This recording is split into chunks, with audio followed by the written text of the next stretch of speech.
Have the Washoe tribe, which spans the California-Nevada border and has lived in this region for thousands of years. Nobody knows the lake better than the Washoe tribe. So I'd like to introduce Elder Dianne to offer an invocation to open this summit. Dianne, where are you? Here she is.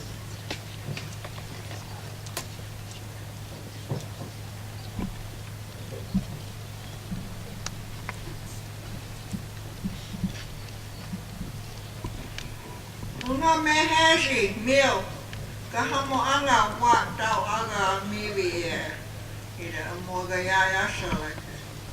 I'm thanking you, each and every one of you, all your leaders and speakers, spokesmen, for the areas that you're from, and we're from this area, and thank you for allowing me to do this for each and every one of you. We've done this for years and years. When we come to Lake Tahoe, we always open up our prayers and washed our face in the lake. And thank you.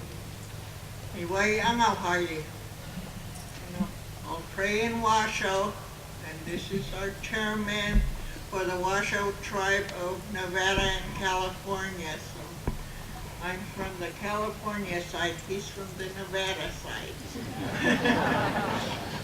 I thank you all you leaders, and I hope, somewheres we're mentioned in our area here, and this is like she said, this is our old stomping grounds from our ancestors.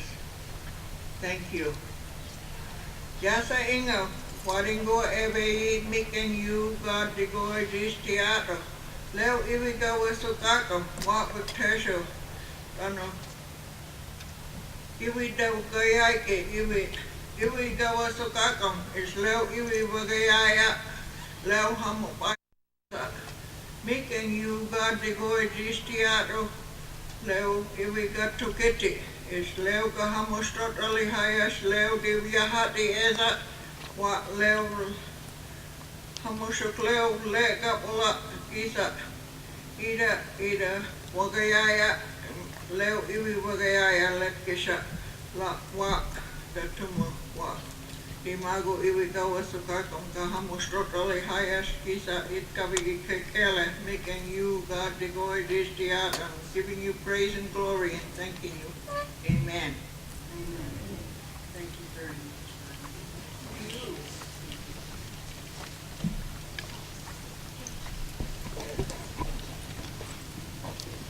Please be seated. Thank you very much, Dianne, for that invocation, and let me begin with a warm welcome to all of you. I'd especially like to thank our speakers today, our keynote, the California Great Governor, Jerry Brown, my Senate colleagues, our Majority Leader, Harry Reid, and his colleague, Dean Heller, our distinguished Nevada Governor, Brian Sandoval, Congressman Tom McClintock, Mark Amodei, and John Garamendi, and California Lieutenant Governor Gavin Newsom.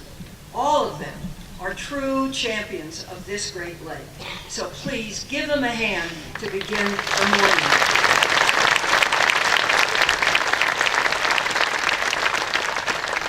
I'd like to acknowledge some of the key players with us today. We have South Lake Tahoe Mayor Hal Cole. He was elected in 2010 and serves on the Tahoe Regional Planning Agency. State Senator Ted Gaines has represented Lake Tahoe in the California State Senate since 2011 and previously served in the Assembly. El Dorado County Supervisor and Dynamo, Nora Santiago, serves on the governing board of the Tahoe Regional Planning Agency. Placer County Supervisor, also a Dynamo, who I know well, Jennifer Montgomery. She's lived in the Tahoe area now for more than 20 years. John Laird, the Secretary of the California Resources Agency, is here. Leo Drozdoff, the Director of the Nevada Department of Conservation and Natural Resources. Randy Moore, the Southwest Regional Forester with the United States Forest Service. Jared Blumenfeld, the Administrator for the Environmental Protection Agency's Pacific Southwest Region, and Brigadier General Mark Toy, Director of the South Pacific Region of the United States Army Corps of Engineers. Darrell Kaiser, as you know, the Chairman of the Washoe Tribe, and the wonderful Jeff Schladow, Director of the University of California's Tahoe Environmental Research Center. His team just last week released the latest State of the Lake report, which lays out the scientific conditions which underlie the health of our lake. Dr. Schladow will speak later in the program about invasive species and the effects of climate change on Tahoe. We have Joanne Marquetta, the Executive Director of the Tahoe Regional Planning Agency. She will speak about efforts to protect the lake and an update on the regional plan. And Mike Brown, our wonderful fire chief for the North Lake Tahoe Fire Protection District. He'll offer remarks about the threat of wildfire in this great basin, which is always getting worse. I'd like to begin by recognizing those people who come when there is a fire. They are great, they are well trained, they care about this lake, and they are the fire chiefs. And I'd like them to stand as I mention their name. Chief Garrett Harris of Lake Valley Fire. Chief, stay standing please. I like to tell the chief what to do. And then hold your applause till the end. Chief Ben Sherritt of Tahoe Douglas Fire. Chief Jess Meston of South Lake Tahoe Fire. Chief Gary Guerin of Fallen Leaf Fire. Chief Michael Schwartz of North Tahoe Fire. Chief Tim Alameda of Meeks Bay Fire. Chief Kit Bailey of the Forest Service's Tahoe Unit. And finally, the wonderful Ken Pimla, Director of CAL FIRE. Now, a big round of applause. Thank you very much.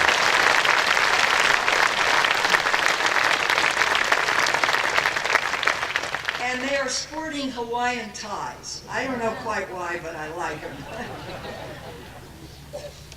As I said, this is the 18th Tahoe Summit, believe it or not. I think I've missed one. But this gathering remains so valuable because what we have tried to do over the 18 years is put together a private-public partnership to save this lake second to none.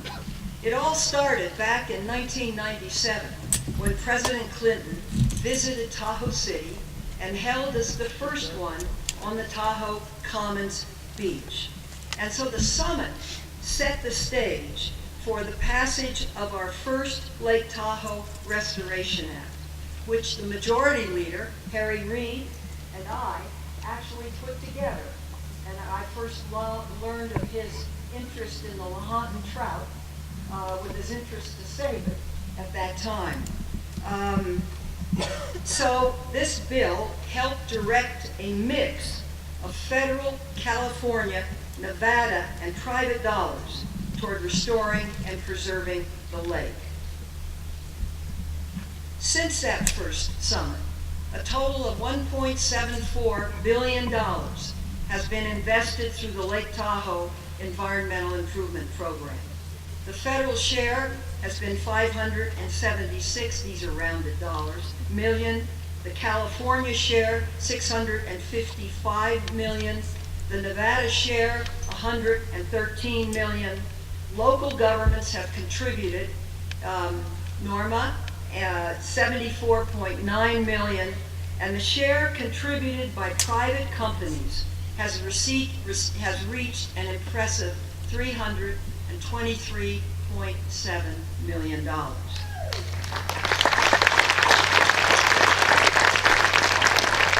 This last figure is very important. We know that government money is in short supply, and therefore having the private sector, both individuals and companies, step up and lead the way helps us achieve government dollars, as well as provides, I think, a unique sense of power and achievement into what we are trying to do. And I'd like to just mention a few people who are here today from the private sector who have given so generously. Steve and Sandy Hardy, who have given more than $100,000 to protect this lake. Are you here? They were supposed to be. Ken Schumacher, who donated $50,000 to complete the in-kind village to Sand Harbor bike path. Tim and Denise Cashman, who have given more than $40,000 to protect the lake. And Alex Moralatis, one of the many small business owners who's dedicated to this lake. Alex owns the Moralatis Lakeshore Inn in Tahoe Vista, and was one of the first businesses to sign on to Tahoe Fund's Green Bucks program.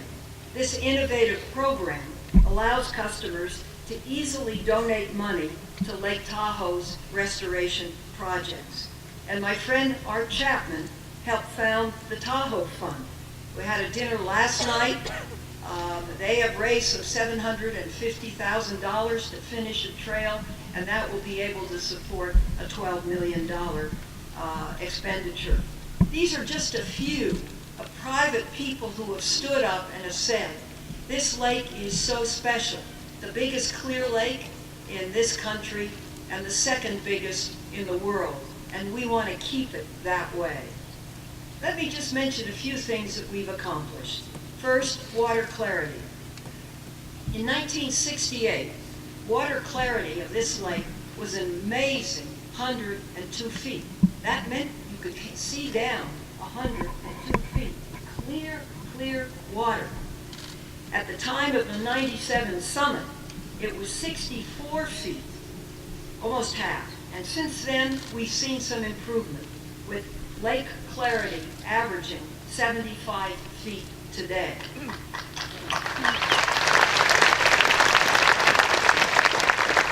Since 2000, we've installed erosion control measures on 674 miles of roadways. That's a key tool to improve clarity. And you see this work going on the West Shore today with 4 different stops where they are working around the clock to build the curbs and the gutters to keep erosion and sediment out of the lake. What we've learned is it makes a big difference.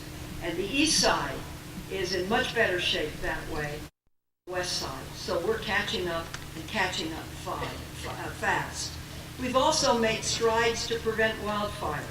We've treated 55,690 acres of hazardous fuels in Tahoe forests. And let me salute the Forest Service for that. Will you give them a big round of applause, please?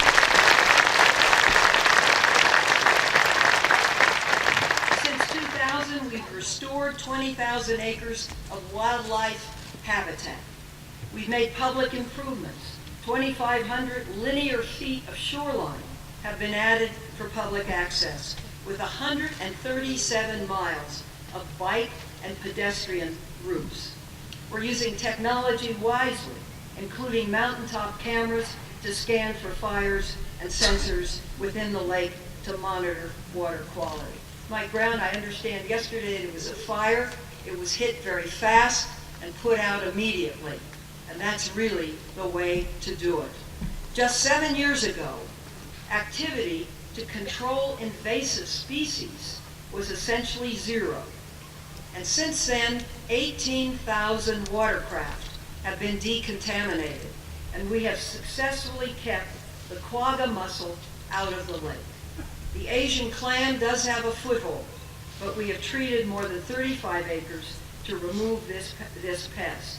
At one site in Emerald Bay, 90% of the clam has been killed. So our public-private partnership has made a difference. Our next step, Senators Reid, Heller, Boxer, and I have introduced a new Lake Tahoe Restoration Act last year. And Congressman Amadei, here today, is the lead sponsor of our bill in the House. The new legislation authorizes $415 million in federal funds to continue the work being done. That's restoration projects focused on water quality, stormwater management, invasive species protection. It's hazardous fuels mitigation and wildfire prevention projects. And it's research to ensure we implement only the smartest, most cost-effective projects. As you might guess, we face an uphill battle to get the bill passed. The federal budget isn't what it used to be. But that leads me to my final point. The private-public partnership is more important than ever. We are most successful when all levels of government join with the private sector to accomplish this goal. You know, this is such a special place. I came first as, over 70 years ago, believe it or not, to be a camper at Talawanda Camp for Girls. My husband came to be a hasher at Tahoe Tavern. He was fired after 3 days because he dropped a tray, but he learned to go on and do other things rather well. It's true, too. But we so love this lake. And to see things go well, and to see children and grandchildren appreciating what we have here that God gave us, that we can only put asunder. Let's not do it. Let's work and protect this lake. Thank you so very much. And now we will move on.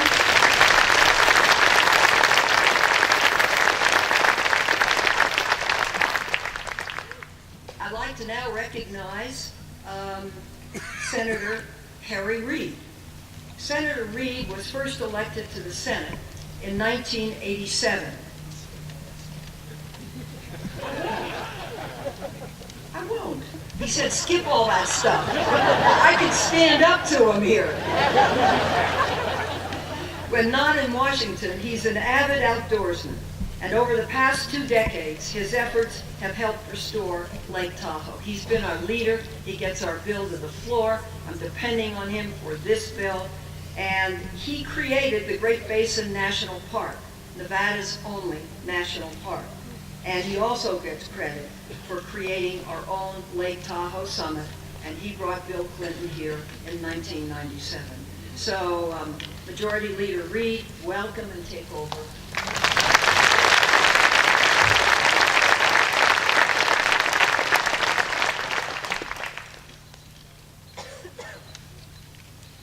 I don't need to express publicly my affection and admiration for my colleagues from Nevada. Congressman Amadei, Senator Heller, and Sandoval. I want to take just a minute though and talk about my colleagues in California who I work with. I was elected to the House of Representatives a long time ago. I was the only Democrat in the delegation from Nevada. And Californians, this huge delegation, 53 members, decided that they wanted me to be part of their little organization. So I became part of the California Congressional delegation. And I was elected Secretary Treasurer of the next Congress of the California Congressional delegation. And when I came to the Senate, I was a member of the California Congressional delegation. I've been on their letterhead for a number of years. I so appreciate the working relationship I've had with my California colleagues. Senator Box and I came to Congress together in 1982. Senator Feinstein and I are friends. We socialize together, and I'm not much of a socializer, but I certainly do my share with she and her good husband. I was trying to figure out a way to express to you the admiration that people who serve with Dianne Feinstein have. And I figured the best way to say that would be to tell how dignified she is. I looked that word up in the dictionary to making sure that I express it appropriately. And that's the best way to describe Dianne Feinstein. She's a dignified woman in everything that she does. And we in the Senate so admire her. So Dianne, thank you for all that you've done for the country.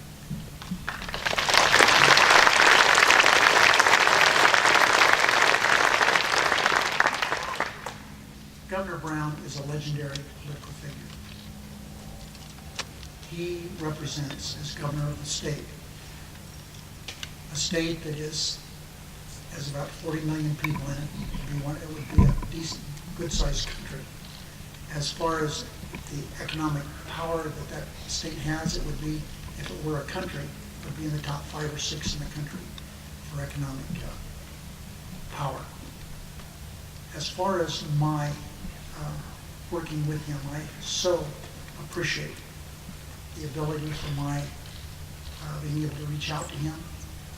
He is always available on the telephone. I try not to bother him, but he's always available. And I appreciate that very, very much. Nevada and California need to work together on many things, and we do. With our transportation needs, which are significant, because people coming to, for example, Las Vegas, it's not just for the purposes of the bright lights of Las Vegas. It's for moving commerce. We have problems, and I-15 is so loaded that it slows down commerce all over the country. We've worked with the state of California on that during Governor Brown's tenure, and it's been remarkably cordial and appreciated on both sides. He and I are working on a project to have high-speed rail in California and Nevada, and we need to get that done. It would be so important.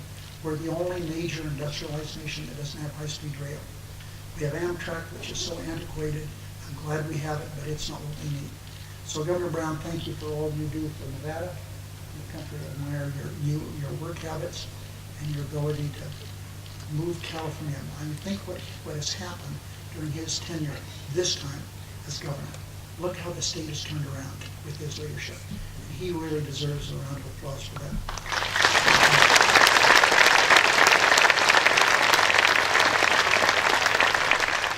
I was in Reno on election night when I was running for the Senate. It was a tough race. I had Reagan against me, and Laxalt against me, but I won by a decent margin. And I first learned I was going to win that night, and I was in the airport in Reno headed for Las Vegas. And they asked me at that time, this mob of press that was there, what is the most significant problem facing the state of Nevada? And I really didn't have a prepared answer. I said water. After having said that, I figured, now I said that, I'm going to try to do something about it. And so I worked with my staff, and we decided we were going to try to do something about it. And we did. We had a 100-year water war between the state of California that had been going on. The water problems involved 2 Indian tribes, 2 endangered species. It involves the city of Reno and Sparks. It involved this wonder of nature, Lake Tahoe. It involved the wetlands that had gone from 100,000 really wonderful acres, part of the Great North American Flyway, to less than 1,000 acres of putrid water that killed fish and animals. So we worked on that, and we were able, with the help of a congressman from the state of California, George Miller, who's, I'm sorry he's retiring, has rendered great service to our country. George Miller told me if I could get this thing passed in the Senate, he guaranteed me it would get passed in the House. Well, I got it. Fortunately, because of Dan Inouye and the Indian Affairs Committee, I sneaked that big, hard, complicated bill out of the Senate. It passed Dianne by unanimous consent. It was a miracle that happened. And then George Miller, the Congress was winding down, and those of us who know George Miller, by the end of Congress, he's offended nearly everybody. And so he made that commitment to me, and he was going to make sure that he lived up to his commitment. And because it had to pass the House by unanimous consent, and a Nevada Congresswoman by the name of Barbara Kanovich had signed on she was going to take care of the Republicans, but he was worried about Republicans and Democrats, so he assigned the chairman of the subcommittee, Bruce Vento, who, by the way, died of mesothelioma not long after that, to carry this through to the House Representatives. And we got it passed. And it's been a miraculous thing we've been able to do for water between the states of California and Nevada. We've solved problems with many of the problems with Lake Tahoe that have been in existence for a long, long time. We got the 2 Indian tribes taken care of. And the reason we had to do this is that the first Bureau of Reclamation project in this country was the Newlands project. And they diverted water out of the Truckee River and in the process dried up one lake. Lake Winnemucca is as dry as this stage here. And they were ruining one of the wonders of the world, Pyramid Lake. There's only 21 desert terminus lakes in the world, and we have 2 of them in Nevada, Walker Lake and Pyramid Lake. Because of that legislation, we have saved Pyramid Lake. It has water running into it. Our wetlands have fresh water running into it. And I'm so happy, again, that George Miller lived up to what he said he would do, and we got that bill passed, and it's been wonderful for the country. Law review articles are now written about what we were able to get done there. So that's part of the reason we had this summit here. I wanted everyone to understand that this has been difficult, interesting, but important to the state of Nevada, the state of California, and the country. 18 years ago, same situation. I say to my colleagues here, sometimes you don't always need to answer. You just need to have an idea of what you want to do. Then you figure out how to do it later. I did that with my statement that the water was a problem, and I made the same statement. I came down from the lake 18 and a half years ago. And I was, what are you going to do about this lake? It's losing its clarity. What are you going to do? I didn't have an answer. I said, I think we should have a presidential summit. I didn't know what a presidential summit was, but I thought it sounded good. And I reached out to President Clinton, Vice President Gore, who, by the way, I just spoke to an hour ago, and told him I was coming up here. He had his honeymoon up here. He was so excited about helping with Lake Tahoe. And President Clinton and Al Gore decided they were going to make a statement here at Lake Tahoe. I thought they would come and do a press conference and leave. They spent 2 days here. It wasn't important for Nevada. It wasn't important for California, this lake that we share with California. It wasn't important for the country. It was an international event. We were on national TV for 2 days. They had 5 cabinet officers that came here prior to the summit and did hearings as to what should be done. So it was a wonderful thing, our first summit. And Dianne has outlined for you the things we've been able to accomplish in the 17 years since this all took place. We've done some good things. Dianne outlined it extremely well. The 2008 highway bill, we directed large amounts of money from the highway bill to Lake Tahoe because, as Dianne mentioned, doing something about transportation up here is so important to the clarity of that lake.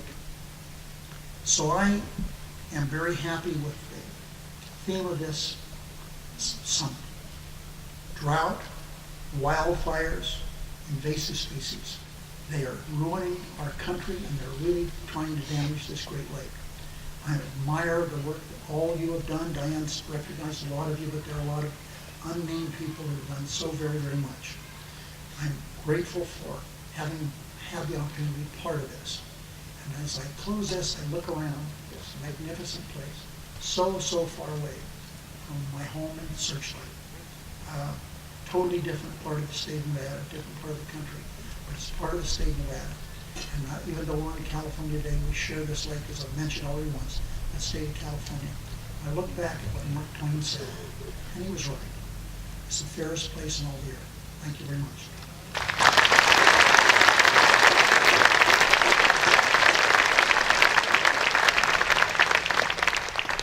done, Harry Reid. Senator Heller was sworn into the Senate in 2011. So you two, the other senator from Nevada? Well, he wants to skip it, but I'll say one thing. When you were elected to the House, it's my understanding you prioritized your work with the local fire districts and have become a champion of hazardous fuels reduction, which is a big problem here. And you also recently introduced the Protecting Lakes Against Quaggas Act. The quagga is you can explain it all, terrible, a bill that certainly I support. So without further ado, I'd like to introduce you to the junior senator from the great state of Nevada, Dean Heller.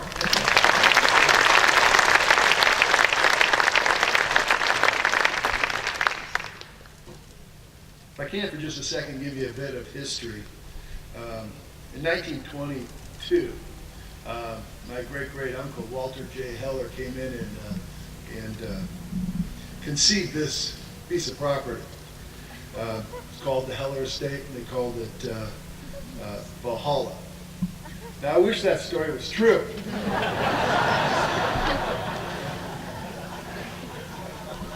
I looked at my parents' will, and the property isn't in the will. So that was my first indication, but it's good to know that it is the Heller Estate anyway. So anyway, great to be here. Great to be part of this summit. Dianne, thank you very much. I always get nervous when I'm around Dianne. I think there's a drone around here somewhere. Thank you very much for hosting. You always do a wonderful job, and it's a pleasure to serve with you. And of course, Senator Reid wouldn't take up my Nevada sesquicentennial beard growing contest, but I did. This is painful. I did learn one thing though from this beard growing contest, and that is I understand now better why men in Nevada grow beards more than they do in California. In Nevada, we don't tax facial hair.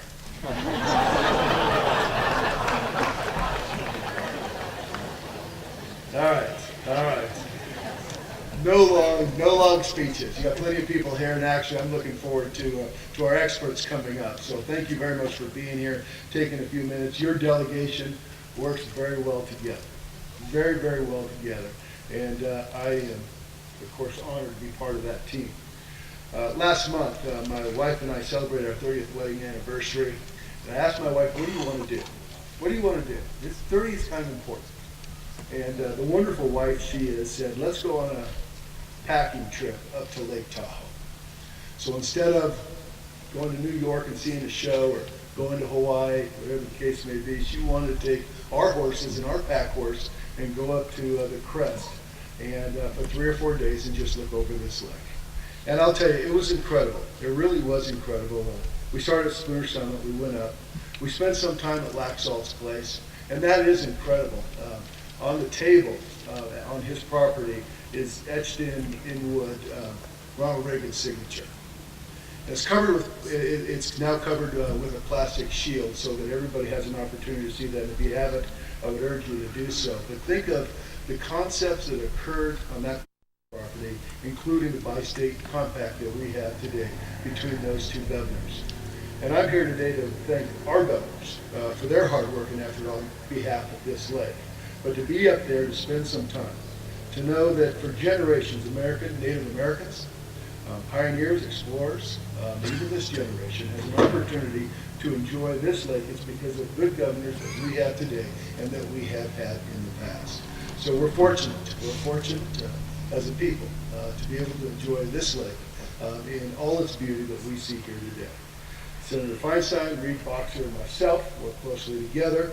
There's experts here, but I just want to make sure that you know that we're working together on the Emergency Drought Relief Act, the Lake Tahoe Restoration Act, working obviously closely on quagga mussel. You know that the spread of that particular species.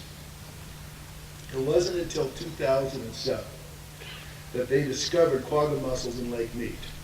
And that was the first time it had ever been found west of the Mississippi.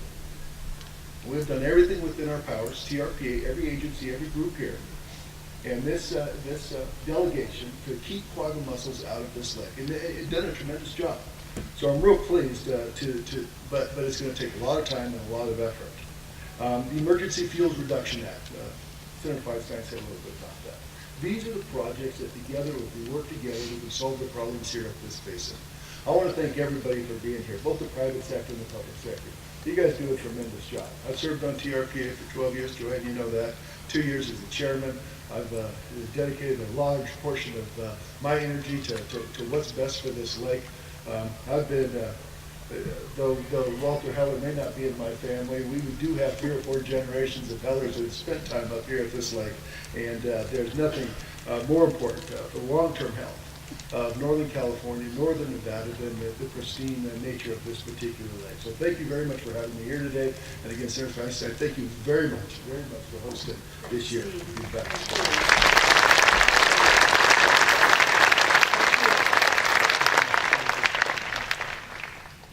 Governor Sandoval has dedicated his career to public service, and he knows a lot about this lake. After receiving his law degree, he served as Nevada's at-large member of the Tahoe Regional Planning Agency governing board. He served in the Nevada Assembly, the Nevada Gaming Commission. He was Nevada's 30th Attorney General, and he served as a federal district court judge. He has, since taking office in 2011, he's been active in many environmental issues. He's been a powerful advocate for this lake. He has attended all of these summits, and it's just great to have him here. May I present to you the distinguished governor of Nevada, Brian Sandoval.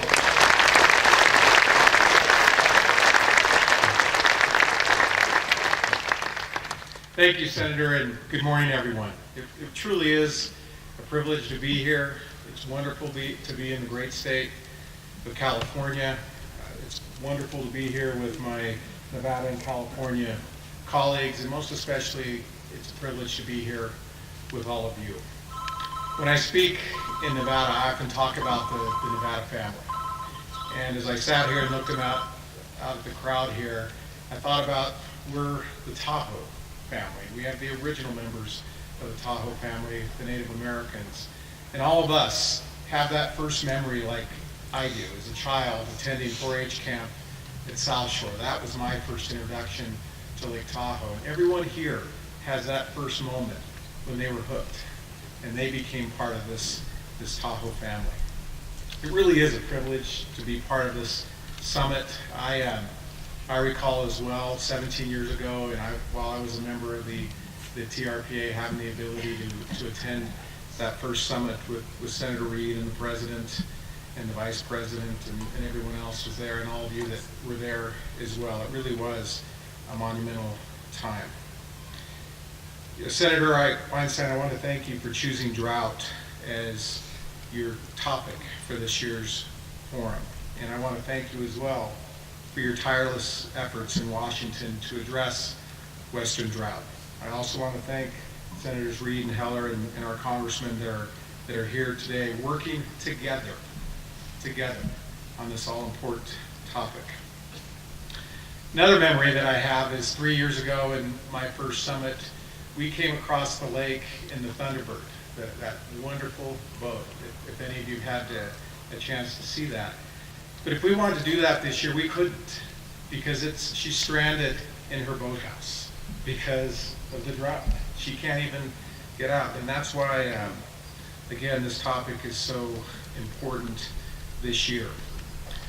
The prolonged drought conditions that Nevada and California face highlight the interconnected nature of our natural resources, our land, and our economy.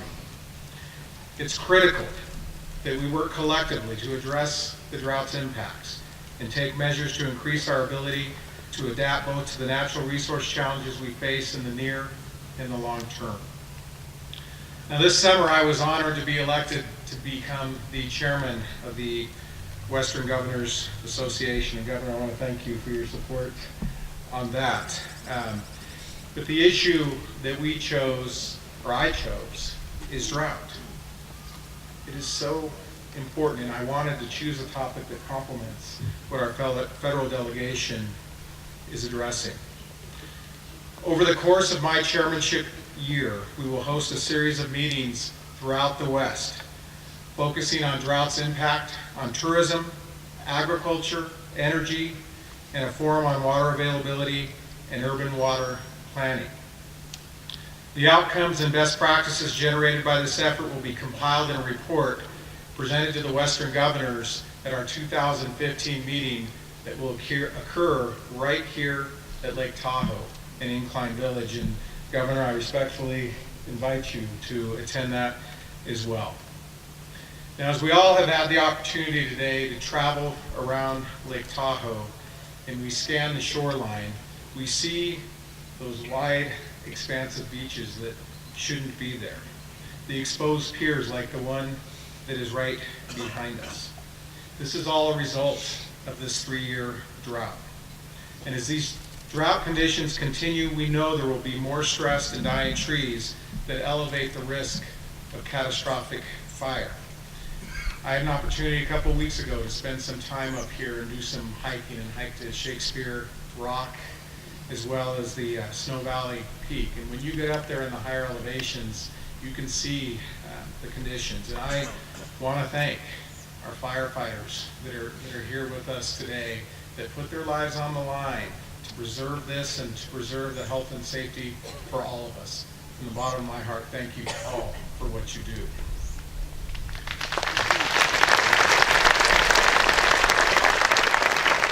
But when you see it, it emphasizes the need to continue to fund and prioritize our forest restoration efforts in the basin, to reduce fuels and improve the health of our forests, a responsibility that Nevada and California are taking very seriously.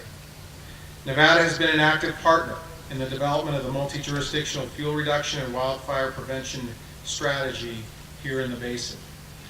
I was pleased today to sign the proclamation along with the other members here, expressing Nevada's support for the updated strategy that will help guide our efforts to protect life and property, enhance forest health, and preserve Lake Tahoe's precious environmental resources. We also recognize and appreciate the forest health support that is provided through the Southern Nevada Public Lands Management Act. As those funds are dwindling, I encourage our federal partners to join Nevada and California in prioritizing fire fuels management in this basin. Congress can facilitate this work by passing what the Senator mentioned, the Lake Tahoe Restoration Act. And I know I'm preaching to the choir here. That's an easy one. But I really do appreciate all of our federal delegation championing these efforts. And I'm also very pleased and honored to share this stage with my friend and colleague, Governor Jerry Brown. And as I think back, I am another one who is Senator Laxalt, Governor Laxalt was my mentor. President Reagan, Governor Reagan was the president, actually I would say this, when I was eligible to vote, but became eligible to vote. But I look back and I admire and respect how much they worked together, and because of their efforts to bring two states together for a common cause. And as Nevada's and California's governors through the decades have worked together, I felt this important responsibility to continue that legacy. And I can't think of a better partner than Governor Brown. Governor, thank you for the opportunity to work with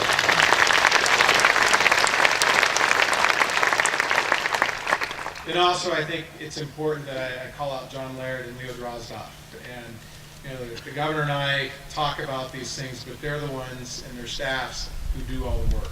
And we're doing the one that spend the hours together to make things happen. So thank you again for being such wonderful public servants.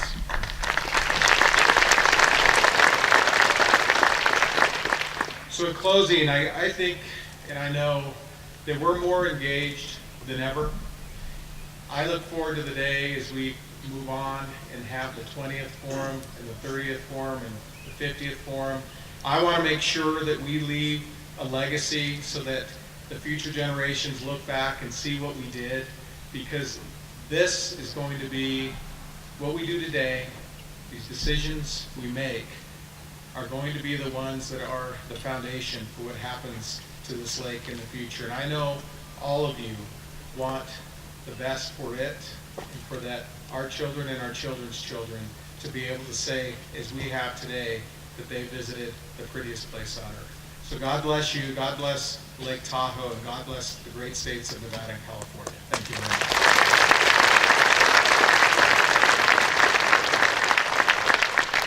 Thanks very much, Governor Sandoval. I'm going to introduce the next two speakers together. They are both members of the House of Representatives. The first represents the west side of the lake, and the second one represents the east side of the lake. So they are both really integrally involved in what happens in this lake. Tom McClintock began his career 32 years ago as a member of the California State Assembly. After 8 years in the state Senate, he was sworn in as a member of the House, where he has represented the California side for 5 years. Representative Amidei was in the Nevada State Legislature. He served on Tahoe's Regional Planning Agency, and he has represented the Nevada side of the lake since 2011, and I'm very grateful that he is the House author of our second Tahoe Restoration Act. So Tom, why don't you go first, and then Mark. Give him a round of applause, please. Senator Feinstein, thank you very much. Thank you for hosting this year's summit, and thank you for directing its attention toward the challenge of catastrophic wildfire, which is the greatest natural threat facing Lake Tahoe. It utterly destroys forests and their habitats. It makes a mockery of all of our air and water quality laws. It threatens life and property throughout our mountain communities. It consumes vast resources to fight, and it depresses tourism and the local economy that depends on it. In recent years, our forests have been devastated by a dramatic increase in wildfires, as well as pestilence and disease. And the facts are fairly simple. Over the past 3 decades, we've seen a dramatic decline in excess timber removed from our forests. At the same time, we've seen a dramatic increase in the acreage destroyed by forest fire. As one old forester put it years ago, the excess timber will come out of the forest one way or the other. It will either be carried out or it will be burned out, but it will come out. A generation ago, we carried it out, and we enjoyed healthy and fire-resistant forests and a thriving economy. The auctions of excess timber provided a steady stream of revenue to our government to help pay for the proper management of our forests. Tahoe still bears the scars of the Angora fire of 2007. Last year, the Sierra suffered the biggest fire in its history, destroying 400 square miles of forest land. A timely salvage of the fire-killed timber could have provided millions of dollars for forest restoration. Instead, that timber rotted in place while environmental reviews for salvage drag on a full year later. For a generation, we've imposed increasingly restrictive obstacles to the proper thinning and harvesting and fuel reductions in our forests, and we're now suffering the result. Ironically, policies designed to preserve habitats for endangered species ultimately resulted in the incineration of those very habitats. This ought to be self-evident. There is no greater threat to the environment and economy of the Tahoe Basin than a catastrophic forest fire, and our efforts ought to be prioritized to place this at the very top of the list for policy changes. I want to fully endorse the objections raised by the basin fire chiefs to the basin management plan. The fire chiefs are absolutely correct. Catastrophic wildfire, especially near our communities, is not a forest management tool. It is an imminent threat to life, property, wildlife, habitats, watersheds, our forests, our economy, and it ought to be treated accordingly. The tragedy of the 2012 Reading fire, when a fire was deliberately allowed to explode out of control in the name of fire ecology, despite urgent pleas from fire officials, must never be repeated.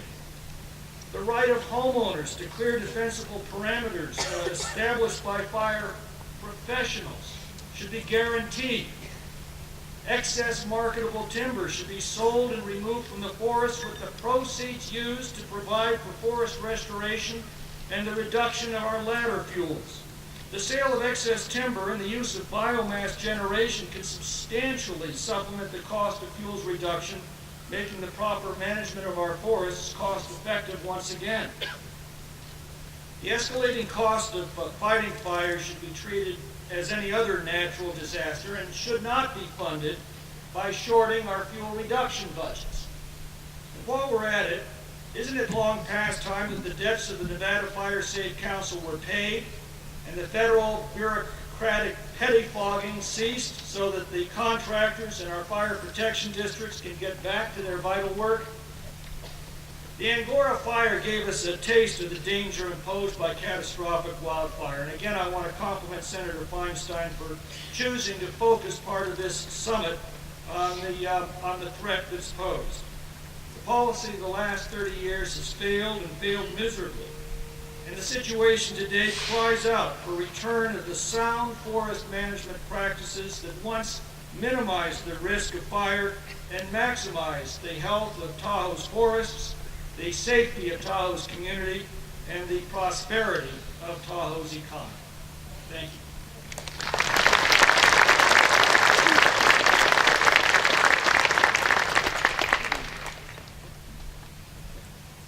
My, what a difference a year makes.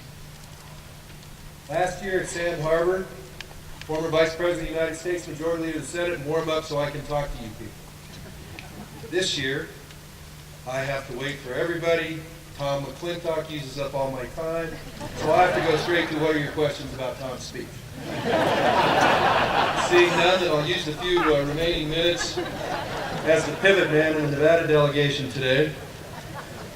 Dean wants Harry to grow a beard. Harry thinks Dean doesn't look good in his, and they both agree that I'm the homeliest guy of the three of us. So that's the end of this. I want to thank Senator Feinstein and Governor Sandoval and Senator Reed when they were talking about the history of the California and Nevada stuff. You know, you think back to the very beginning, and there was that place over there called Virginia City where they had some luck extracting minerals and stuff like that.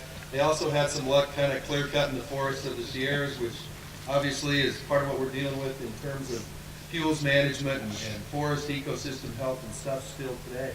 But as we talk about the history of how California and Nevada have worked together and all that stuff, you know, it started out with the wealth for Virginia City going over to help build San Francisco. I remember your stint there as the mayor, Your Honor. And I believe somebody said thank you somewhere along the line, so that's good enough for me. And now we look at it, I want to say this. You know, we talk a lot about the two states and this and that, and the Laxalt-Reagan stuff, and Governor Brown. And by the way, I just wanted to do this because you were the governor when I was going to law school in Sacramento. And I thought you were a heck of a guy then because you were dating Linda Ronstadt. So anything you need from the bottom of the totem pole, Governor, you let me know. And it's good to see you smiling a little bit more this year. I'm looking forward to your talk. But I want to say this, as we talk about Nevada and California, as we come into now, and it's like, I want to say thank you for keeping Nevada's economy healthy for the last 30 years with all of you migrating to Nevada. And I don't say that jokingly, it's like, thank you very much. Sometimes I think that we're in a little trouble, and Governor Sandoval worries about it, but then your folks in Sacramento continue to raise the bar faster than we can catch you, and so we've been healthy, and we want to thank you folks for that. But it has been a good relationship, and it will continue to be. As we sit here at the lake and we talk about these sorts of things, it's like, listen, they're all imminently solvable. Public-private partnerships, the evolution of the science, all that sort of stuff. It's all eminently solvable. It's just a matter of putting good people together, like Dean Heller and Dianne Feinstein and Jerry Brown and Brian Sandoval, John Garamendi, who, by the way, I want you to know, refers to me affectionately as Desert Rat. Of course, it started when I called him Delta Boy. It was something about smelt in the Sacramento River. I don't remember. Anyhow, if there's problems in the river, send us all the water you got left over, John, and we'll be happy to do something good with it. But anyhow, I feel pretty good about the fact that when you look at how this relationship has gone over the years, between the state governments, between the congressional delegations. Although I didn't know Senator Reid had basically been running the California delegation for a few years then. But I mean, I shouldn't be surprised, I guess. But anyhow, I look forward to continuing to work on these issues together and to keep this place the great place it was. Hats off to all of you. Maybe the congressional delegations next year, Tom, you can be in charge of buying Hawaiian sport coats for all the people in Congress so the fire chiefs can quit having so much fun at these things. Thank you all very much and good luck, and we'll continue doing the hard work.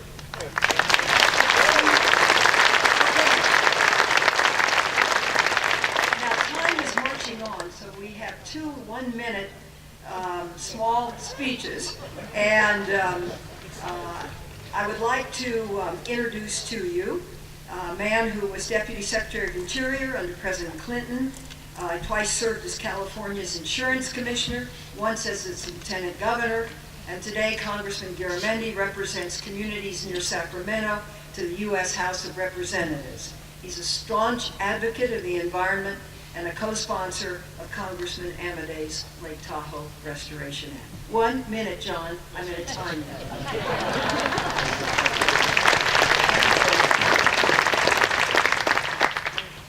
There's been much talk about those of us up here.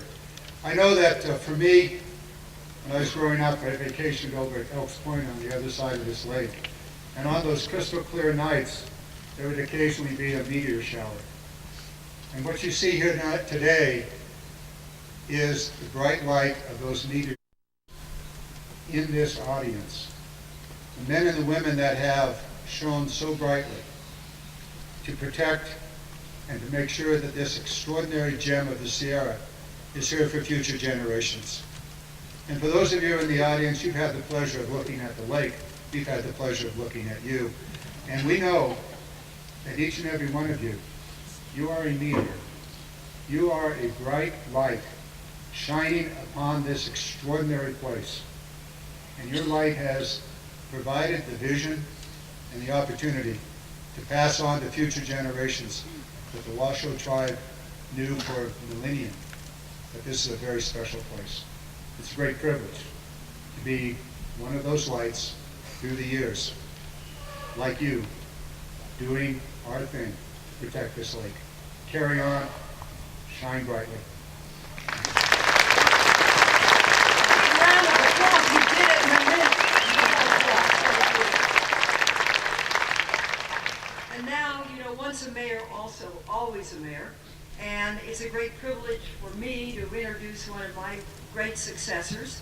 He has a strong track record of environmental stewardship, first as a San Francisco supervisor, and later during his 2 terms as mayor.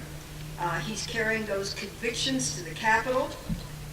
He is really well steeped in energy and the need for environmental security for the future. And it's a great privilege for me to introduce my friend, Lieutenant Governor of California, Gavin Newsom. I will abide by the time limit. Let me just say a couple things. The senator was reminding me of all our morning commutes this morning, all that traffic because of the road work that was being done. It reminds me of a great billboard I saw a few years back on the 405 freeway in Southern California. Any of you been on the 405, you know it's a big parking lot. And there's this large billboard that says, you're not stuck in traffic. And you're thinking, well, what the hell is this billboard? And you slowly inch your way up, and you realize there's something else below that big bold headline. And in parentheses it says, you are traffic. Think about that, right? We are our behaviors.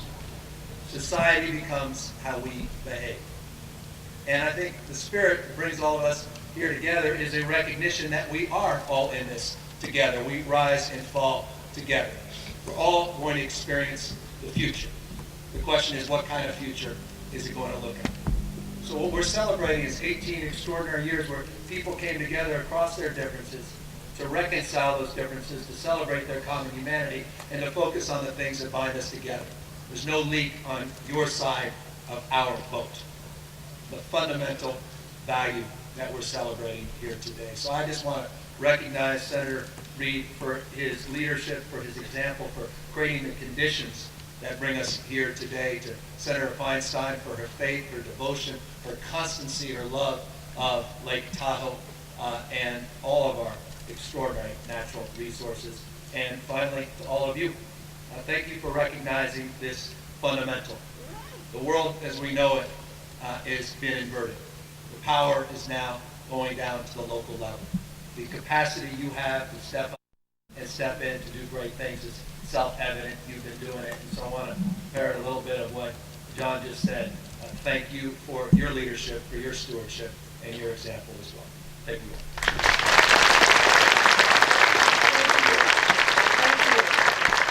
And now I'd like to ask Chief Brown with Hawaiian tie to please come here. It's signed by Harry Reid, Dean Heller, Tom McClintock, Mark Amadei, our two distinguished governors, and myself. And it says that we resolve to support the updated Lake Tahoe Basin multi-jurisdictional fuel reduction and wildfire prevention strategy as a proactive approach undertaken by the Tahoe Fire and Fuels team, other Lake Tahoe Basin stakeholders, and the general public, including both residents and visitors. It's very important because fire is going to be with us, and even more so in the future. So this collaboration is really important, and we need what our words say, Chief. So thank you for what you do, and we thank your colleagues very, very much. And would you like to say a few words, please?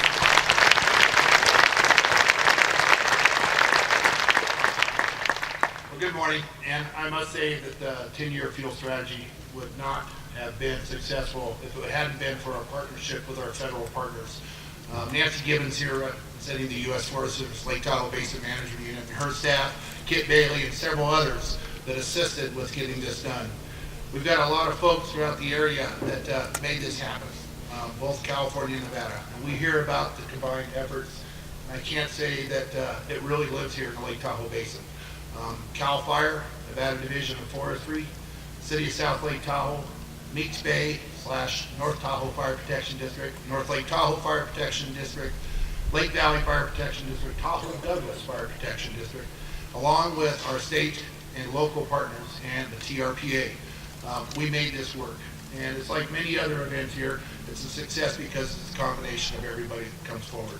You know, the Angora fire was mentioned. 2007, 250 plus residences and commercial buildings were damaged during that or lost. It's something that's not in the minds of several of us for many years.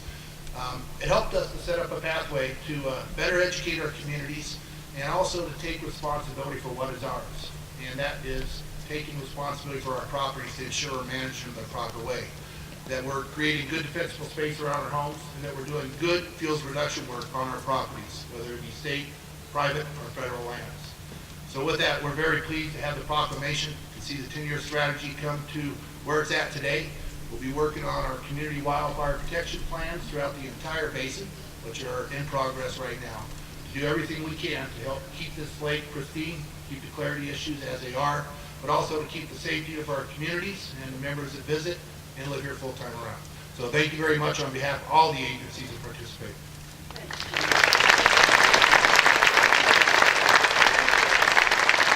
Let's hear it for all the chiefs. A big round of applause, please. Thank you. Thank you very much.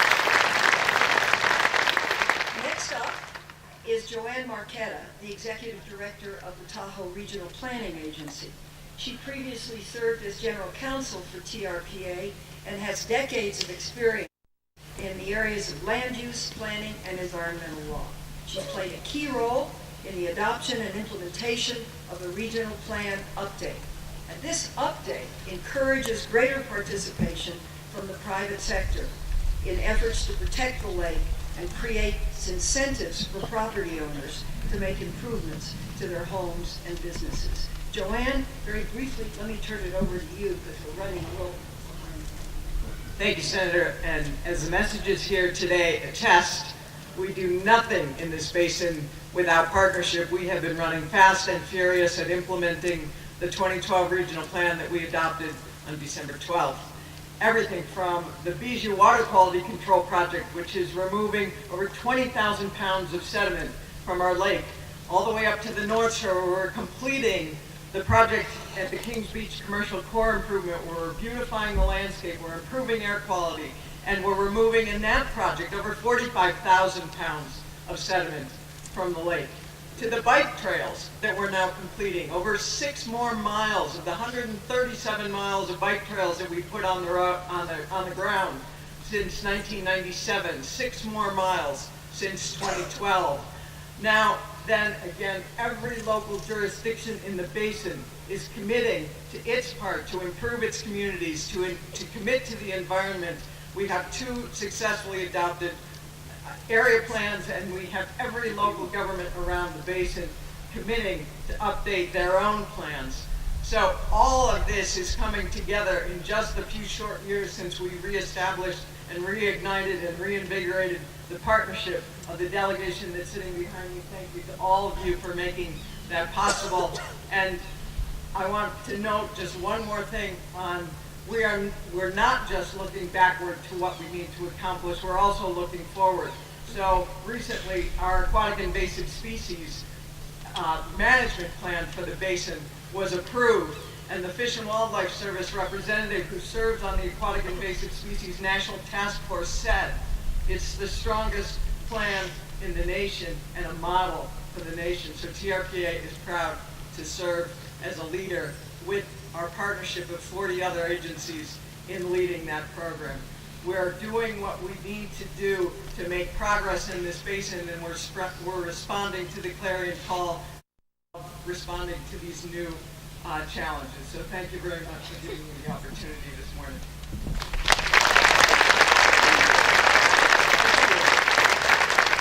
And now we have Dr. Jeff Schladow. Dr. Schladow is a professor of civil and environmental engineering at UC Davis.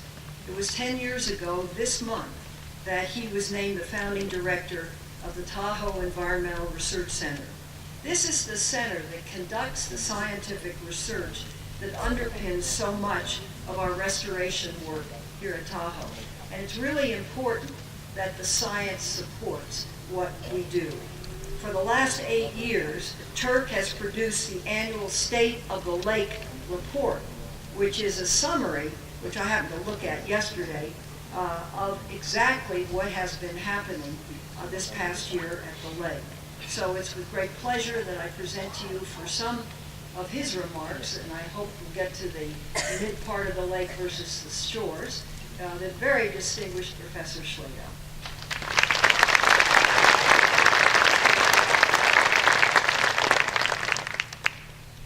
It's a much bigger crowd looking out from this direction.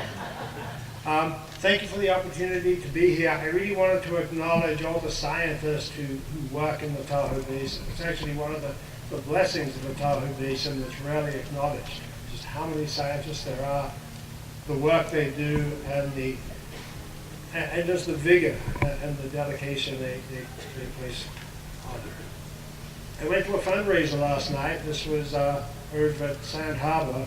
This was the Tahoe Shakespeare Festival. And the artist who was performing was Booker T. Jones. So looking around, some of you are sort of old enough to maybe remember his famous song, Green Onions. That was written in 1962, 17 years old. And it actually made me think at the time, well, what was happening here at Lake Tahoe in 1962? Now, some of you may know what the conditions were like. This was right after the Winter Olympics at Squaw Valley. Many of you lived here, many of you visited here. But really, the only way you would know what the conditions were was based on data. We all look at the lake, we all feel about it a certain way, but it's the data that can actually make you know what's happening in the lake. And so, what were the conditions like back in 1962? Okay, as the senator already alluded to, back in those days we could see down almost 100 feet, actually over 100 feet. Now we can see down 72 feet, 75 feet, something like that. Without unassailable data, taken month after month, year after year, we wouldn't be here today holding this summit talking about how we're working to restore Lake Tahoe. We would be arguing about Has it changed? Has it been degraded? Does it even need restoration? In 1962, the Mesa shrimp, so you may have heard about the still shrimp, it hadn't been introduced to Lake Tahoe. The base of the food web holds together the ecology of the lake was largely unchanged. It was the same as it had been for hundreds and thousands of years. The following year, it was introduced. It was a deliberate introduction. Sometimes science gets ahead of itself. But since that time, there have been other introductions, many of them alluded to. We have bass, we have Eurasian water milfoil, most recently we have Asian clams, occupying primarily the southern parts of the lake, and tremendous efforts going on to prevent their spread. Tremendous efforts also going on to prevent the introduction of new species. Actually, it's ironic, we spend more money trying to keep out the next invader than trying to control the ones we already have. Many of you may be familiar with this famous graph. I'm familiar with it. It's the one that shows carbon dioxide increasing from 1958 up to the present. Okay, in 1962, there were essentially 4 points on that graph. This was data collected by David Keeling, in the middle of the Pacific Ocean. And on the basis of those 4 years of data, he surmised that there was a continual increase in atmospheric carbon dioxide. And that's something that has been borne out. It's such an important conclusion, the very management of not Tahoe, not California, but the planet is really now predicated on those data. Back in 1962, it was 320 parts per million carbon dioxide. Today, it's 400 parts per million.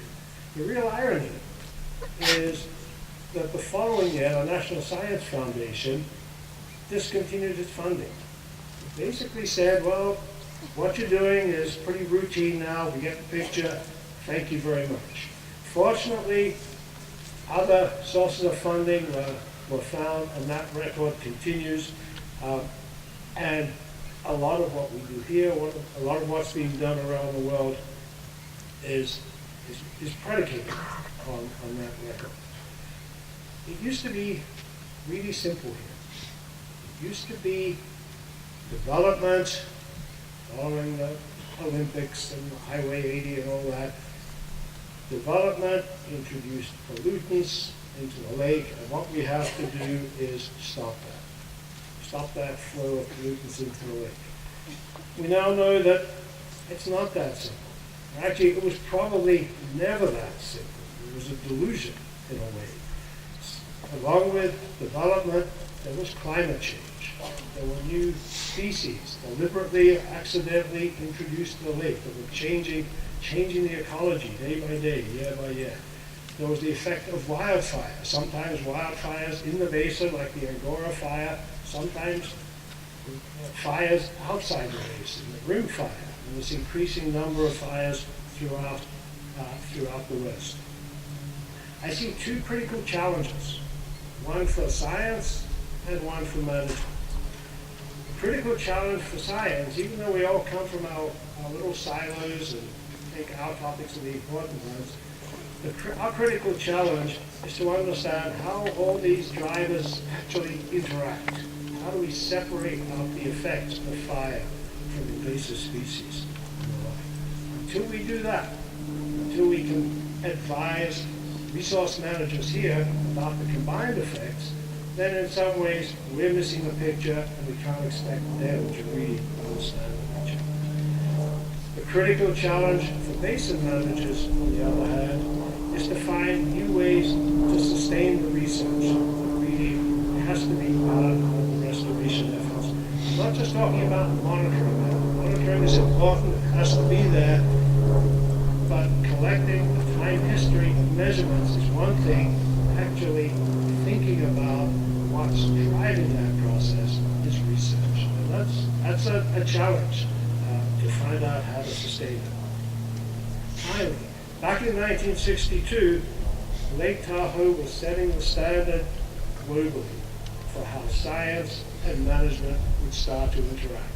A lot of these long-term data sets were actually initiated by my friend and my colleague, Dr. Charles Goldman, and actually I'd like to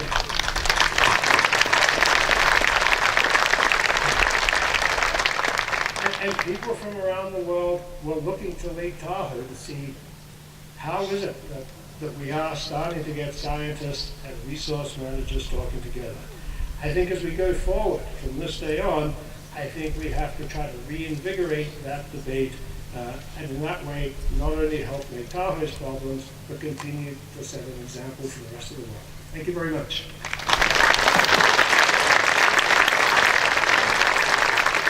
Thank you very much. It was 43 years ago, in 1971, that Jerry Brown became California's Secretary of State.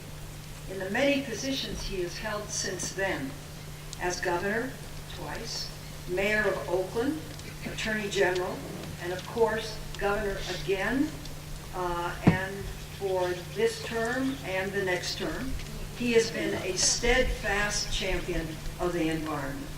He signed into law the California Coastal Protection Agency, earned federal protection of Northern California wild and scenic rivers, and helped California become the leader in alternative energy. Most importantly, to my husband and to myself, he is a close friend.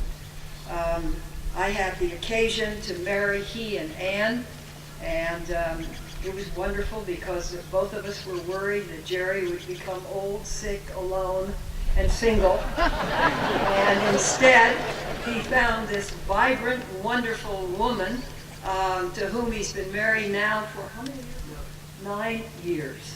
And as a governor, he's a very interesting governor.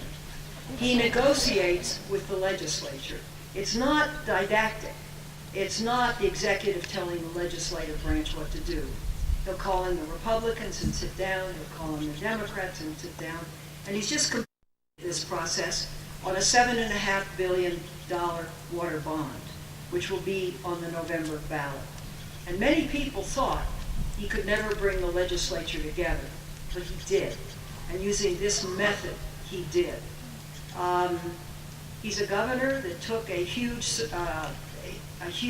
debt, and the California budget is now in balance. So California, once again, is able to deal with some of its great needs in terms of that word infrastructure, which keeps the largest state in the union competitive. He is a very interesting man. He is very much interested in thought. He's very much interested in climbing that next mountain. I think he's reconciled that this next term he will leave a legacy, and I think that will be a very special legacy. I would like to ask everyone here to vote for this water bond that's on the California ballot in November, because without it, we are in very deep trouble. And with it, we have a chance to hold water from the wet years for the dry years and engage in new groundwater renewal, recycling, things that are necessary for California's future. So it's a great pleasure for me to introduce our present and future governor of the great state of California, the wonderful Jerry Brown.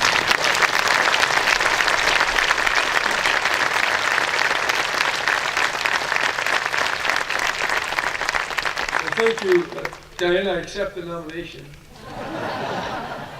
I guess it's the election, which hasn't taken place, and I don't take for granted at all.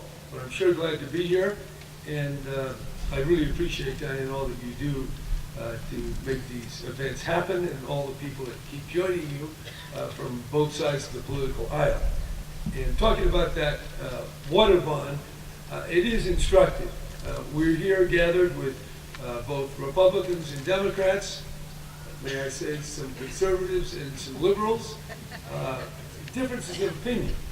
But as that water bond demonstrates, people can find common ground. And what was so extraordinary about the passage of the $7.5 billion water bond, and quite frankly, 2 days before it happened, it wasn't clear to me exactly how it was all going to unfold. In fact, the night before the vote, almost the entire Republican delegation in the California State Senate came down. They sat around my long wooden table, and we discussed a number of things. It wasn't a completely agreeable conversation. There was some criticism, some complaints, some back and forth, and then they marched out. And I was just wondering, now, what is this all going to mean? Well, the next day, the California Senate voted unanimously, with every single Republican and every single Democrat voting for the water bond. And that's pretty unusual. And I can tell you there are Republicans in that state Senate who are more conservative than Mr. McClintock. And in fact, there are even conservatives in the Assembly. One of them, who's one of my great critics, actually held up the biography of my father and said how wonderful it was when Pat Brown built the water plant. I was wondering what he was going to say next. Then he started talking about his son, me. And it was in a very pleasant discourse, I have to say. And then he announced, and he gave the longest speech in the California Assembly on the vote, and he voted for the water bond as well. And in the California Assembly, only one individual, Senator Donnelly, actually on the Republican side voted against it. So it's pretty extraordinary.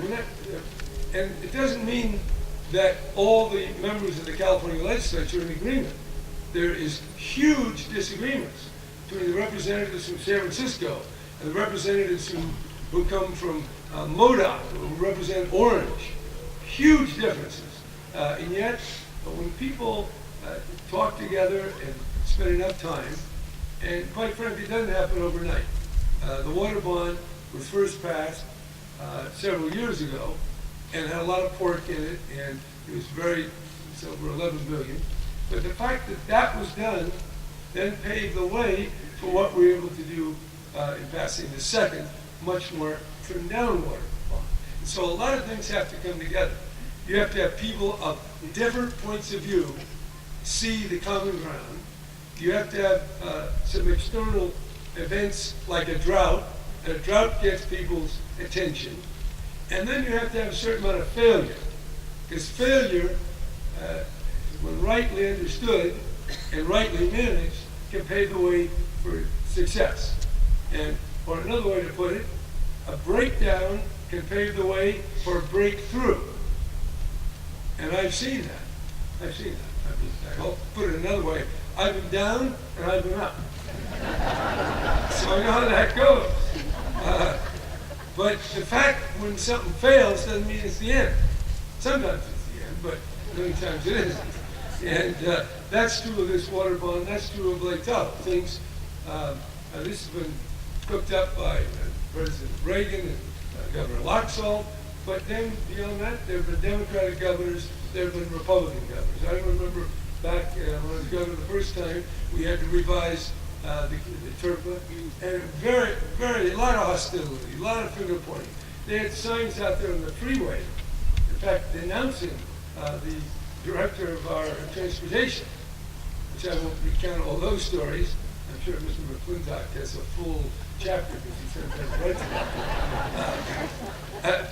Nevertheless, I think the success to date ought to give us a lot of encouragement. So I think what we learn here, and Tahoe does teach us, we first learn patience.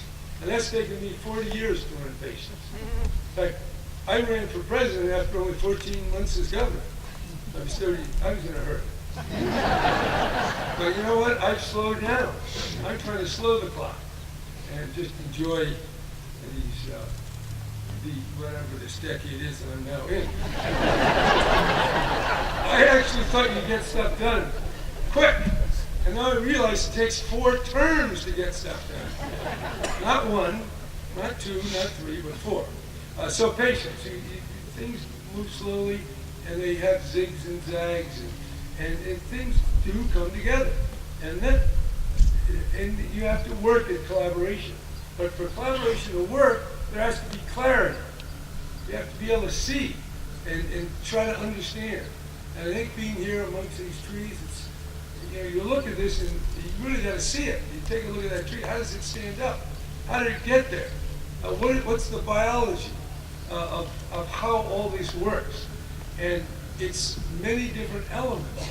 And certainly when we talk about the weather, we talk about the climate, we really understand how all that works and what we do to it.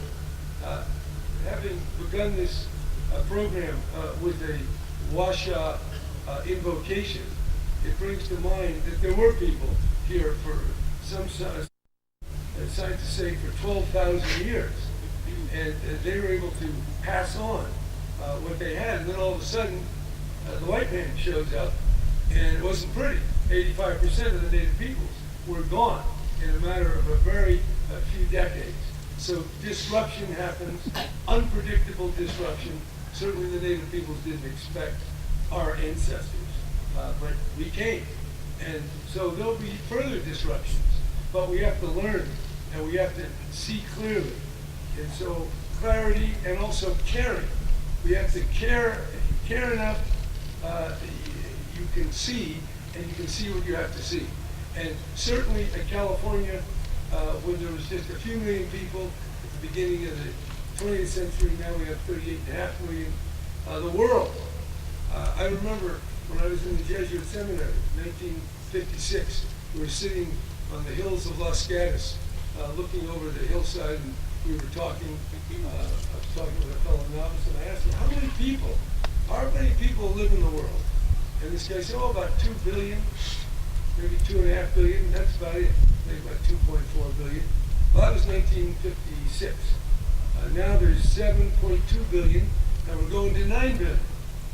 Now I know another data point. When I was governor, I read a book about the automobilization of the world. And in this book it said there were 300 million cars. Well, now there are 1 billion cars. At the rate we're going, we're going to have 2 billion pretty soon. Now, when you add 7 billion, 8 billion people, 1 billion, 2 billion cars, you're changing how it all works. And how it all works is we take stuff out of the ground, out of the environment, and we fabricate. And then we fabricate, and then we use it. And then we dispose of it. You got to put it somewhere. You got to find a sink. So first you extract, then you fabricate, then you dispose, and how does it all work? Well, it worked before we got here, and it's still working with us, but in a very different way. So we have to understand through science what's going on, and through collaboration how to manage it. And this Tahoe Regional Plan is a very important effort, but relative to the challenge, is a bit faltering. We take baby steps. Well, after 40 years being around this business, I'm prepared to take baby steps. I don't need a great leap. We're not going to have any great leaps, but every year we can learn. Sometimes you go back a little bit, but you also got to go forward. And what it's all about is to preserve the beauty that we have received and to make it work for now, not just only 300,000 people, best judgment that I've seen, estimate, who lived in California for these thousands of years. So we have this bold experiment. Can 40 million people live? Can they live with 38 million vehicles? So it's going to take science, management, technology, and learning how to live with nature. Because at the end of the day, nature rules. So we are engaged in a great undertaking, working together, living with nature, and living hopefully in a way where we come together, overcome our differences, and we see clearly, and we care enough to get it done. Thank you.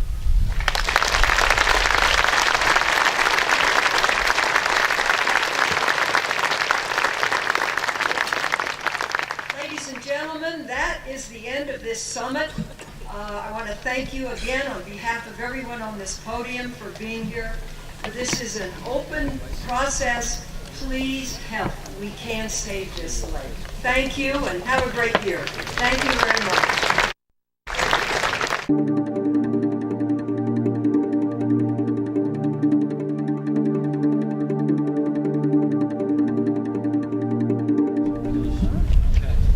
Good afternoon, Senator. Good afternoon.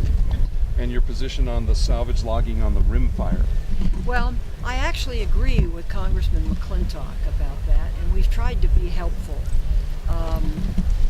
You've got to get the salvage out. There's no question about it. And then finally, the biggest challenge to Lake Tahoe today. I'd say the biggest challenge to Lake Tahoe today is fire and invasive species. Fire because of the drought, everything is so dry. Invasive species because they just seem to come, and you have the quagga. They just found a quagga on a boat. Well, that one quagga is capable of producing 1 million other quaggas. And we've got milfoil, we've got Asian clam, and as Governor Brown was saying, things change. It's one way for 10 years and then it's another way. But we just have to address the problems when they come. And I think one of the things that we've achieved is really a private-public partnership. People do care, people do come, they contribute, they help, businesses help, and it's developing, I think, a spirit of survival and a spirit to take care of problems. So that's all good. Madam Senator, what's the good news? I mean, Lake Clarity is better than it was a while ago. Tell us the good news. Well, Lake Clarity is better. It's gone from about 60 feet to 75 feet that you can see down. It's still not the 120 that it was way back then. As you can see, there is a lot of highway work being done on the west side. And that's important because they put in curbs and gutters, so it keeps the erosion from going down into the lake and also catches a lot of the pollutants without putting them in the lake. So I would say, preventing the erosion, which really comes from a number of creeks coming into the lake, and that's all being worked on. And wildfire, of course, is a huge issue, which many of you touched on today. Well, that's right. Wildfire is, and you never know when. That's why we saw this smoke yesterday, and it was black, and then all of a sudden it went white, and you knew they had the fire under control quickly. And I think that's the key. California has suffered a lot from lightning strikes, and we have a number of fires burning up north, all a product of lightning strikes, and lightning strikes here as well. So we have to be very careful. What would you want the people of California and Nevada to do? What are you asking them to do to help what's behind you? Well, what we're asking them to do is participate. If you can participate by contributing funds to the Tahoe Fund, that would be appreciated. If you can contribute by volunteering and putting in your service, that would be helpful. But most importantly, have your home or wherever you are defensively set, so that if there is a fire, we've got trees right up against wood houses and they just go up like tinder. When you can, put on a composite roof that will help protect your property. Things like that. After all, this is a recreational area. Okay? Just I came in at the end just on the wildfire. Any concerns or thoughts on the Senator, or used to be a Senator, Congressman McClintock's call for more logging, basically? Yes, I'm of the view that we have too many regulations that prevent getting wood out following a fire that is usable. And the rim fire was a good example of that. It's very hard to change these regulations, and I think there has to be an increasing public consciousness that we have to be able to clear non-native species, we have to be able to clear dead, dying, and down trees, and we have to be able to have a logging policy that works. I grew up here. I used to ride back, and all the meadows where I used to ride are all gone. They're all clogged with in some places, highly flammable fir trees. And that's an increasing problem. Excuse me, Senator. One thing I'm really worried about is the funding for future places like the Science Consortium and UNR and all our scientists around the lake that we need so much. And like, for example, UNR has been setting up cameras to spark these lightning strikes to put out the fires fast. That's helping us so much. It takes a lot of stress off us. And by the way, this event takes a lot of stress too, because you're all here showing concern. But what's the future for funding for the education people? That's what keeps us alive, I think. Well, the University of California funds a lot of it, and we have to be able to raise some private money to help, I think, to do some of the science. My understanding is that there are 20 scientific instruments that need to go in to measure turbidity and other things in the water, and they're not funded, so I've got to take a look at that and see where we can find some funds to contribute to that. Well, I have a young intern who's going to local community colleges. Is there anything that you recommend for him to do to get involved? Well, he should talk to TRPA or one of the groups and see if they can have volunteer programming. Or Have them talk to me, so I'll put them in touch. Thank you very much. Yeah.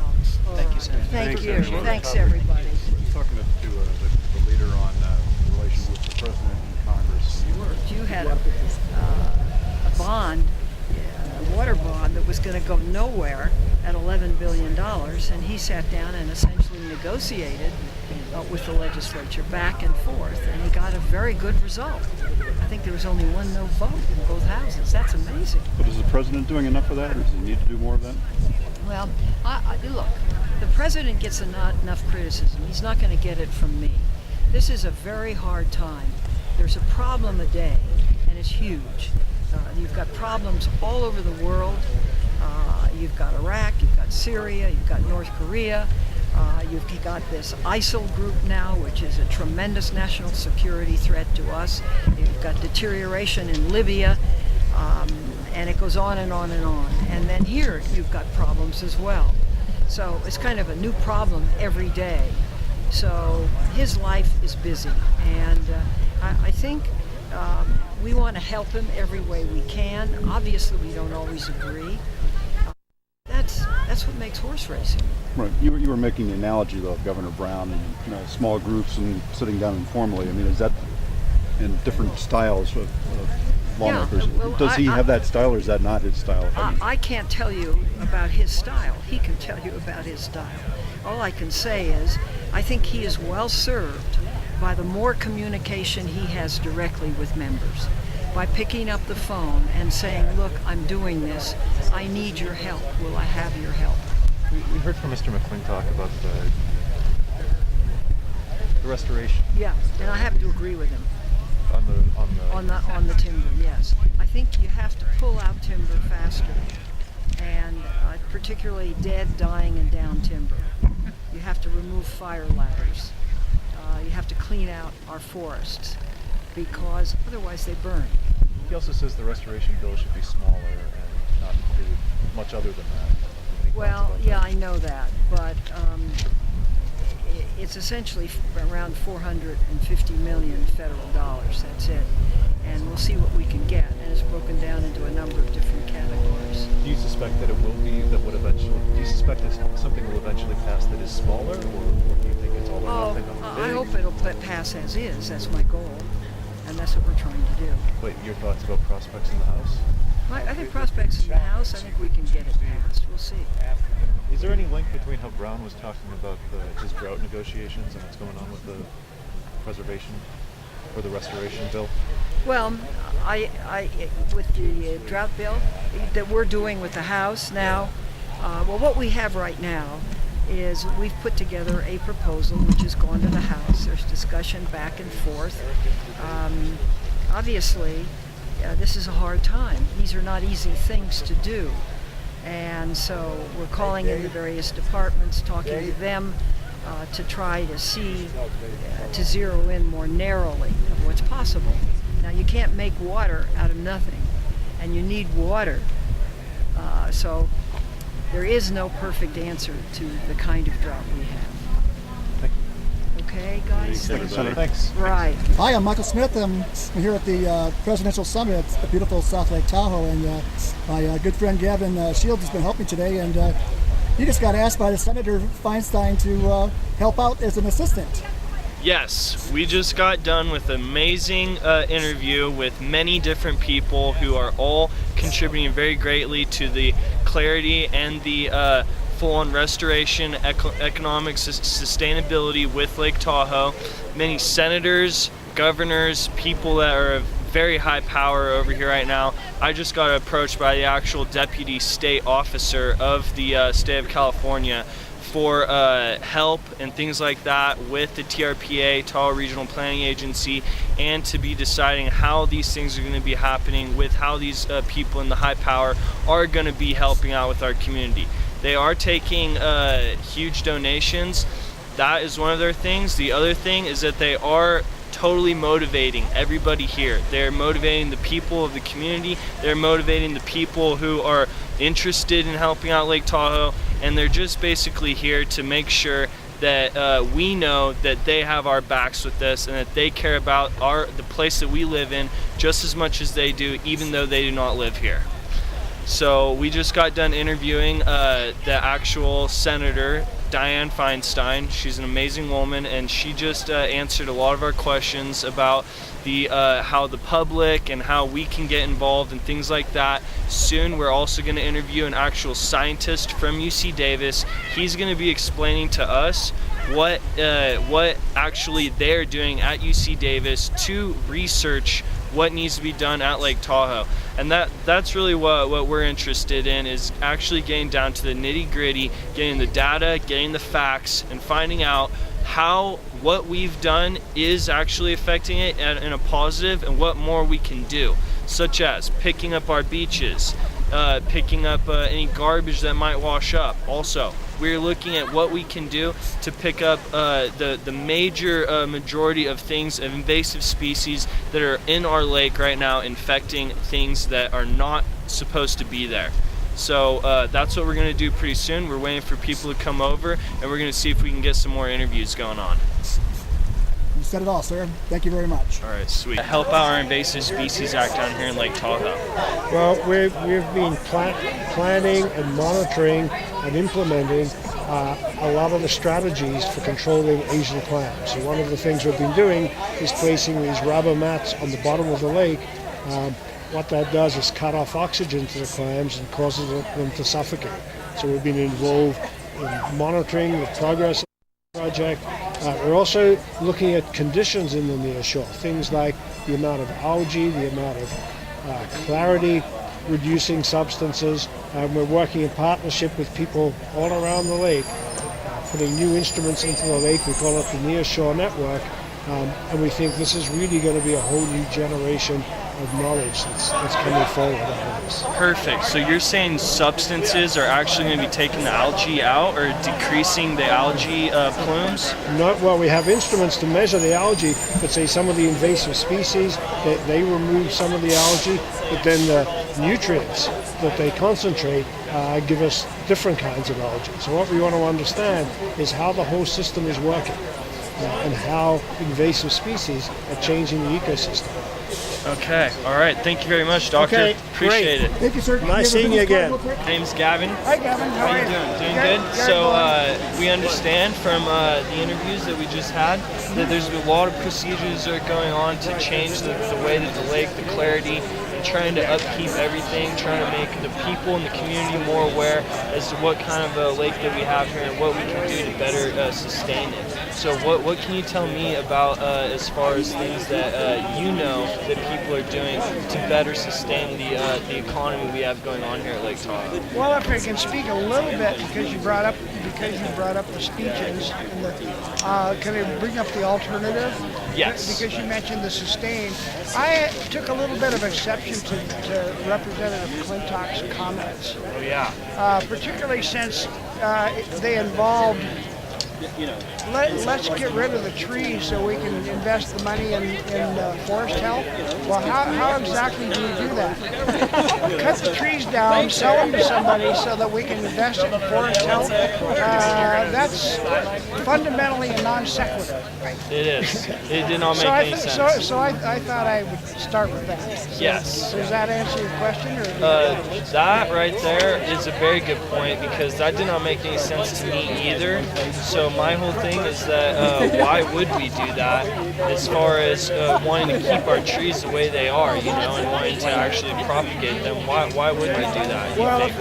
Why do you think he was saying that? Well, if I can take, unfortunately, I'll dig at him a little more and say that noting the fact that the Lake Tahoe, because this is a Lake Tahoe event, the Lake Tahoe Restoration Act is this year, interestingly enough, sponsored by Republicans such as Mark Amadei and Dean Heller, who are part of this area. But Representative McClintock not a sponsor of the Lake Tahoe Restoration Act, which would be a serious question for me to ask. Why not? Yeah. Given the tenor of this event. Yeah. So that's my second one. So is there anything else we can share with you after that biological class?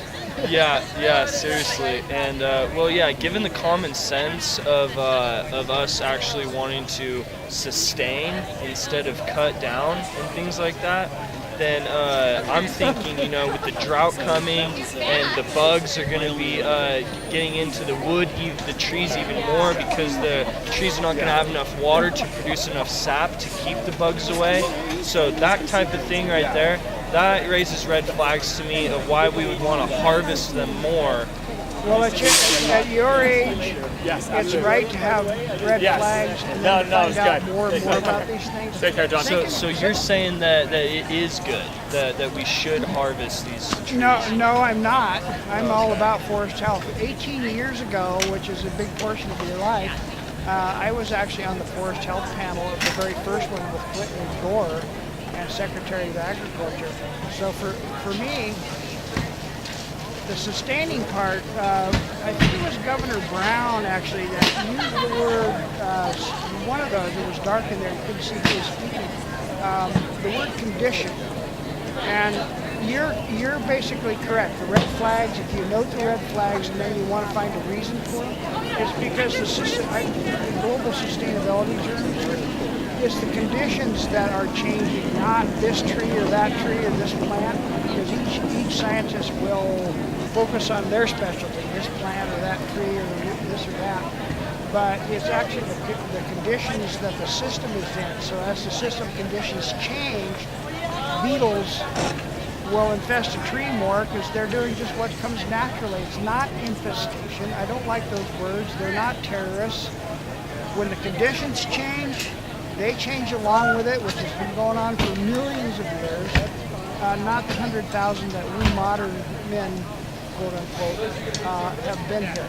So they don't understand enough about the way nature operates. That makes sense. That definitely makes sense. But with the evidence, looking at across the country, how all these lakes across the country, they've been getting worse because people, sure, they care about their lake, but they don't have the kind of education that we do at this lake to know what is happening at this lake. Take Clear Lake in Lake County, for instance. That lake used to be this lake almost, if you would think about it in the sense of celebrities went there, people flocked there, and it was called Clear Lake because it was so clear. Today, it is a dirty lake. People do not swim in the lake. The locals do not go there. So we are on the cutting edge. And as far as that goes, the whole country not knowing the impact that they're having on their lake, we can firmly say that we humans do affect water lake clarity. Correct? Absolutely. And the only thing I would add to that is that events like this, and Lake Tahoe tends to pride itself on how well they're doing. Yes. In reality, it's more about how less well everywhere else is doing. We haven't not done enough yet, which of course is part of the theme here, is to get some more funding to do some more. But we're not as far along as we'd like to think we are. But that doesn't really say much for all those other places. That's really what the issue is. Yes. If that puts a little different spin on what you were saying, but yes, I think that you understand does. that, right? We are on the cutting edge. Yeah, and the cutting edge is still a little too dull. Yes, it is, sir. Well, thank you very much for your interview, Gary. We really appreciate Thanks, that. Gavin. Thank you. All right, Casey Byer, I'm Gavin Shields. Nice to meet you. Gav, my pleasure. And so basically we just heard a lot of really good speeches from some really important people about the sustainability of Lake Tahoe. Now, just to get really jumped into some details right now, some important things to talk about, my question to you is how do you feel about Mr. McClintock's comment on reforesting the forests around Lake Tahoe in order to pay for the sustainability? What do you think about that? Well, Congressman McClintock is a dear friend. I've known him for many years, and he has one opinion of many in what we should do to protect the quality of Lake Tahoe and the clarity of the water, I think, is the most important thing. Sure, conserving our land bases and deforestation in his ideas have merit, but I think it's only one of many ideas that we should think about. I look at the lake as a natural resource that is an internationally known water body. It's the largest water or highest level lake water in the area, and there's only one like it in the world, and that's over in Russia. And so what I think actually is the best alternative is the collaboration that you saw today between the Congress, the Senate, people from both states, and the local community. I think it was well said that the plan update that the TRPA approved in 2012 is the footprint. That footprint puts a lot of pressure and responsibilities and accountability on the local community to do their fair share. So to conclude, I think it's a collaboration. We need the government to help and run the programs that are efficient for us, but we need the local community to participate. Yes, I totally agree with that, definitely, and they are doing a really good part coming over to the community, you know, telling us that they are doing their part, you know, and motivating us to do our part as well, you know, keep the beaches cleaned up, things like that, keep the invasive species out of the lake. And as far as the scientists at UC Davis, they're putting down the mats for the quahog, you know, they're keeping the algae out. But what is the TRPA doing in order to help everything out as well as keeping the invasive species out, things like that? And how is the TRPA working with the government and the community to better facilitate those needs? Gavin, that's a great question. Let me roll back about 5 years ago when I first came to the board. There was dysfunctional board. There were two states that were fighting. They were the local community that didn't trust the environmental community. And we spent the last 5 years, and me as one member of the board, trying to find a common ground that we all can get together. And I think the solutions are in the blueprint of the regional plan update. It is, as I mentioned, it is the framework that sets forth the next generation of how we protect the lake for you and your children. And that's the goal of our board, and that's what I'm here to do. I'm only one member, one of 15 members. I'm a California appointee, a native of Nevada, born and raised in Lake Tahoe. So it's a place that's dear to my heart, and I'm going to work hard to make sure that all stakeholders have a say in the future of this great lake. Awesome. Well, thank you very much, Casey Byer. We really appreciate your time. Thank you. Thank you.